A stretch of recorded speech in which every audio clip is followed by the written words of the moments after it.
वक्त अहम खबर है, पूर्वी लद्दाख में line of control, actual control पर जारी तनाव के बीच चीन की एयरफोर्स ने अपने सबसे एडवांस्ड 5वीं पीढ़ी के 5th जनरेशन के लड़ाकू विमानों को फिर से लद्दाख के नजदीक तैनात कर दिया है। J-20 लड़ाकू विमान लद्दाख के नजदीक लगातार उड़ानें भरती हुई नजर आ रही हैं। चीन ने पूर्वी लद्दाख में गलवान जैसी हिमाकत की अपनी हालिया नाकाम कोशिश से कुछ दिन पहले ही J-20 की फिर से उसने तैनाती की है।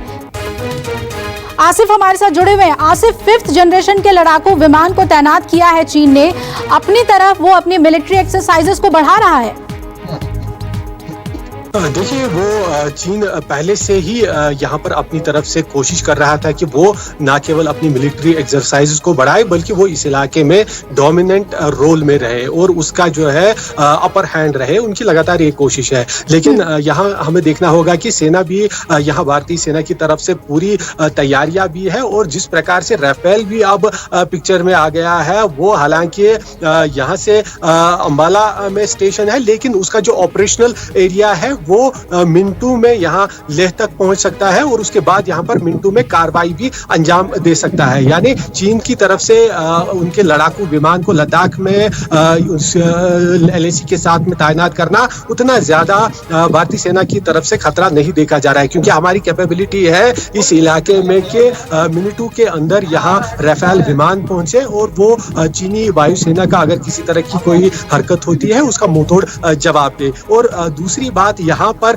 जो ग्राउंड लेवल पर भारतीय सेना की स्ट्रेटेजिकल पोजीशंस है वो भी स्ट्रांग की गई है हर इलाके में। जहाँ जहाँ पर चीन अंदर घुसा आया था वहाँ उसे रोक के रखा गया है और वहाँ पर बिल्कुल आमने सामने दोनों सेनाएं हर जगह पर खड़ी है, चाहे देपसांग हो, चाहे फिंगर 4 एरिया हो, चाहे गलवान में वो पीछे हटे थे पॉइंट 15 या उस पॉइंट 14 के इलाके में, हर जगह पर एक दूसरे के आमने सामने है। लेकिन अब ये जो स्ट्रेटेजिकल एक अपर हैंड भारतीय सेना को मिला है, ये कहीं ना कहीं चीन के लिए सिरदर्द बनने वाला है और उनकी जो हटपटाहट है, झटपटाहट है, वो देखने को मिल रही है। और ये बौखलाहट ही है कि J-20 उन्होंने वहां डिप्लॉय कर दिया है, उड़ानें भर रही हैं वो, लेकिन गीदड़ भपकी ही हम इसे समझे। हमारे पास राफेल है और जैसा कि आपने बताया कि मिनटों में हम अपनी सीमा पर उसे डिप्लॉय कर सकते हैं। दोनों ही डिफेंस एक्सपर्ट हमारे साथ जुड़े हुए हैं। गुरमीत सिंह जी, सबसे पहले आपसे समझना चाहेंगे कि अगर वो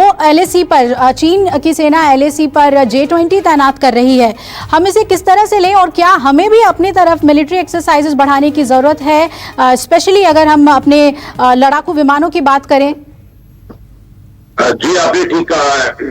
जो स्थिति है वो तनाव की और तैयारी की है और इस स्थिति के अंदर में भारतीय सेना अलर्ट है, प्रिपेयर्ड है और रेडी है। ना सिर्फ स्थल सेना लेकिन भारतीय वायुसेना भी, और मैं तो ये कहूंगा इंडियन नेवी भी तैयार है अपनी जगह के अंदर में। जो इंडियन एयरफोर्स की आपने बात किया है, जो हमारा प्रिपरेशन है, चाहे वो फाइटर एयरक्राफ्ट हो, एयर डिफेंस हो, या हेलीकॉप्टर या ट्रांसपोर्ट, हर एक चीज के अंदर में जो तैयारी है और पूर्ण रूप से है और किसी भी चुनौती के लिए तैयार है। ये जो आपने J-20 की बात की है, ये कहने को तो 5th जनरेशन है, लेकिन सबसे बड़ी बात यह है कि ये पेपर के ऊपर में ज्यादा 5th जनरेशन है और चाइना की तरफ में इतना कॉम्बैट एक्सपीरियंस नहीं है। जो हमारे पायलट्स की ट्रेनिंग है, हमारा जो कॉम्बैट एक्सपीरियंस है, जिस प्रकार भारत ने जो अभी राफेल एयरक्राफ्ट का इंडक्शन किया है, और इसके अलावा भी हमारे पास में जो भी कॉम्बैट एयरक्राफ्ट हैं और ऑलरेडी जो इस जगह के लिए पूरे ईएमआर किए गए हैं, इन सब को अगर मद्देनजर रखें तो पलड़ा भारत का ही बारी है।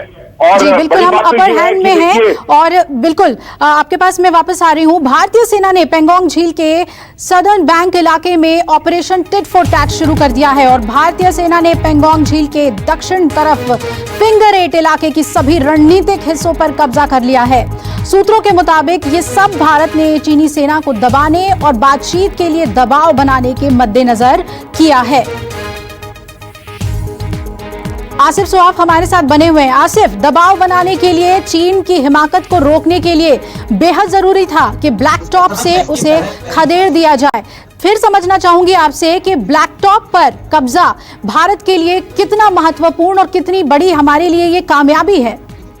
नहीं हुआ कि इतने बड़े देखिए, औपचारिक रूप से नहीं, लेकिन ऑफिशियल सोर्सेज से जो हमें पता चला है, इस पूरे ऑपरेशन को क्विड फॉर क्यो जो है यहाँ पर नाम दिया गया है। और इस जो क्विड प्रो क्यो है, इसका मतलब बताया जा रहा है, जो सेना के अपने सूत्रों से हमने बात की है, कि टिट फॉर टैट। ये ऑपरेशन यहाँ काफी अहम बन गया था भारतीय सेना के लिए, जिस प्रकार से लगातार चीन की साजिशें सामने आ रही थी लाइन ऑफ एक्चुअल कंट्रोल के इलाके में। और इसके साथ साथ सूत्रों की माने तो ना केवल यहाँ लाइन ऑफ एक्चुअल कंट्रोल के इस साउदर्न फिंगर इलाके में, बल्कि सिक्किम में भी इस तरह की यहाँ भारतीय सेना ने कार्रवाई अंजाम दी है। हालांकि उसको लेकर जो है एग्जैक्ट लोकेशन अभी हमें पता नहीं चल रही है, लेकिन वहां पर भी हमने भारतीय सेना ने इस तरह की एक एक्शन अंजाम दी है। और यही कारण है कि चीन जो है चारों तरफ से यहाँ सरप्राइज हो गया है इस एक्शन के बाद। जो उन्हें लग रहा था कि वो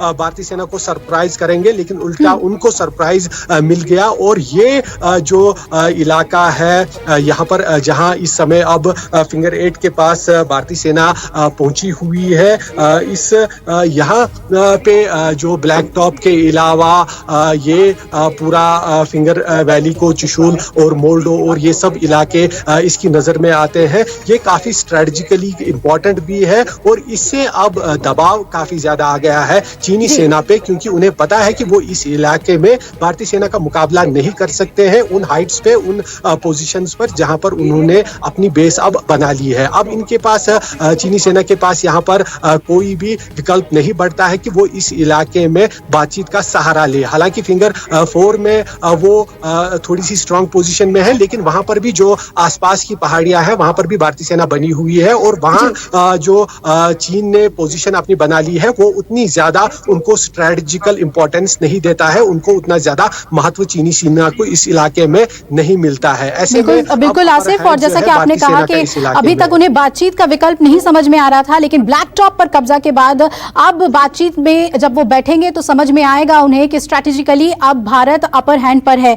एसवीपी सिंह जी, आपसे समझना चाहेंगे ब्लैक टॉप, थोड़ा हमारे दर्शकों को समझाइए कि ब्लैक टॉप स्ट्रैटेजिकली कैसे बेहद महत्वपूर्ण है, जहां अब चीन के ऊपर दबाव बनेगा। सबसे पहले मैं आपको यह भी बताना चाहता हूं कि कैसे इधर आए हैं। 29-30 रात को ये कुछ गाड़ियों में एसयूवी और कुछ ट्रक्स पे आए, जो इनकी 200 से 500 की असेसमेंट है। चाइनीज आए, हमारी इंटेलिजेंस ने बहुत ही महत्वपूर्ण काम किया, हमारी फौज बिल्कुल तैनात थी, चौकन्ने थे, और उन्होंने रिएक्ट किया। मैं कहूंगा एक रिएक्टिव ऑफेंसिव किया, और इनिशिएटिव, मैं अपने कमांडर्स वहां पे जो है उनकी तारीफ करूंगा। ये ऐसा इनिशिएटिव मिला है कि उन्होंने जाके वो हाइट्स ऑक्यूपाई कर दी। जब आप हाइट्स ऑक्यूपाई कर लेते हो तो दुश्मन के ऊपर पूरी निगरानी होती है, उसको आप by fire and observation dominate करते हो। और ये बहुत ही महत्वपूर्ण स्टेप लिया है। और आने वाले समय में अगर हमारे चीफ ऑफ डिफेंस स्टाफ ने बोला कि मिलिट्री ऑप्शन एक्सरसाइज होंगी, तो ये कदम उस तरफ है। दूसरा, एक बार कंपेयर करना चाहेंगे एसवीपी सिंह जी, कारगिल में टाइगर हिल और अब यहाँ पेंगोंग झील के पास ब्लैक टॉप, इसे एक बार कंपेयर करना चाहेंगे कि कैसे महत्वपूर्ण है ये दुश्मनों को कब्जे में लेने के लिए, उन्हें अपने हिमाकत करने से रोकने के लिए कितना महत्वपूर्ण है ये? सबसे बड़ा लेसन कारगिल वॉर ना ही हमारी देश के लिए पर दुनिया को यह था कि हम लोग आक्रामक देश नहीं है, बस जब हमारे इलाके में कोई आएगा तो हम उसको खदेड़ देंगे। और टाइगर हिल और बाकी हिल तोलोलिंग वगैरह में वैसे ही हुआ था। हमने पूरा उनको वहां से पीछे हटाया हैवी कैजुअल्टीज करके। टाइगर हिल में यह बताया गया कि हमारी जो ताकत है उसको जब हम इस्तेमाल करते हैं तो दुश्मन की खैर नहीं रहेगी। और वैसे ही ये लेसन सबसे जरूरी है मेरी नजरों में। अभी यहां पे चीन को बहुत ही चौकन्ना रहना पड़ेगा। उन्होंने बिल्डअप कर लिया है, पर उसकी लॉजिस्टिक्स को मेंटेन करने के लिए भी उसका भी खर्चा है, उसकी भी एट्रिशन है, और वो बहुत जरूरी है।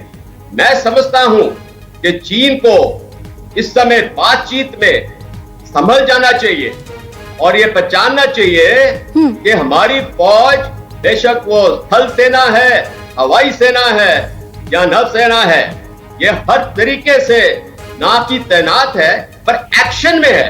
एक्शन आप देखें कि साउथ चाइना सी बिल्कुल में एसपीपी सिंह जी, बहुत अहम बात आपने कही कि ब्लैक टॉप पर कब्जा करने का मतलब है कि वहां से हम अपनी सीमाओं की निगरानी बेहतर ढंग से कर पाएंगे। शुक्रिया आपका हमारे साथ जुड़ने के लिए गुरमीत सिंह जी, आपने भी कई अहम बातें बताई। शुक्रिया आपका।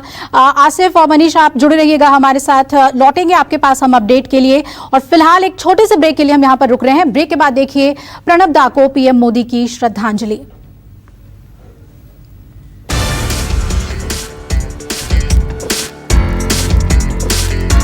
नमस्कार, मैं हूं मानक गुप्ता। अगर आपको हमारा ये वीडियो पसंद आया हो तो इसे लाइक और शेयर जरूर करें, और हां, हमें सब्सक्राइब और फॉलो करना ना भूलें ताकि आप देश और दुनिया की कोई खबर मिस ना करें।